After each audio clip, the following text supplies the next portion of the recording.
I just want to follow on from something from Assemblymember Arnold's question about the link between children who are excluded from school or people in general and then the propensity to get involved in crime. And I know, Commissioner, you said that correlation is not necessarily causation, but I wondered if both of you have considered something that you didn't mention that may be staring us in the face, which is family breakdown and fatherlessness, possibly is a cause for both of those things.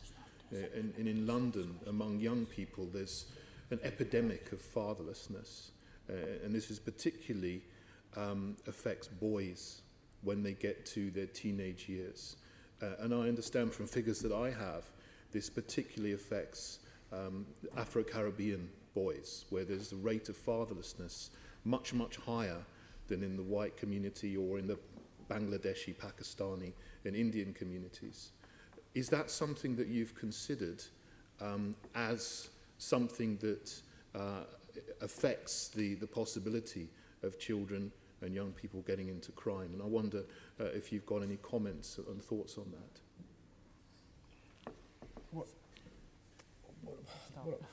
Families come in all sorts of different shapes and sizes.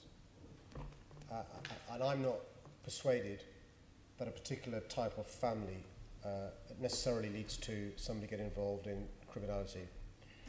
I am aware of, and I accept, that adverse childhood experiences can lead to children getting involved in criminality at a later age, children who've seen domestic abuse in their household, children in a family where there's been breakdown, children whose family members may be involved in drugs or substance abuse, and on.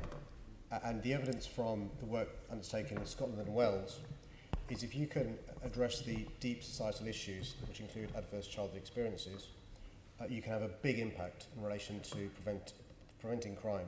And that's one of the motivations behind a violence reduction unit. That won't lead to crime going down overnight, but over a generation, in Scotland it was 10 years, you can make a real impact in relation to stopping young people necessarily get involved in criminality. I'm a firm advocate and believer in tough on crime, tough on the causes of crime, smaller class sizes, shore staff facilities, parenting classes, youth services, invested in young people. So I'm not sure if I accept your thesis. Okay, let me rephrase that. I don't accept your thesis. Well, I mean, all the things that you've said, youth services, smaller class sizes, are all very, very good. You did mention there children who have been from a family breakdown as one of the things. I noticed that you did say that among other possible traumatic experiences that children have. So perhaps you do partly accept my thesis. Well, I speak from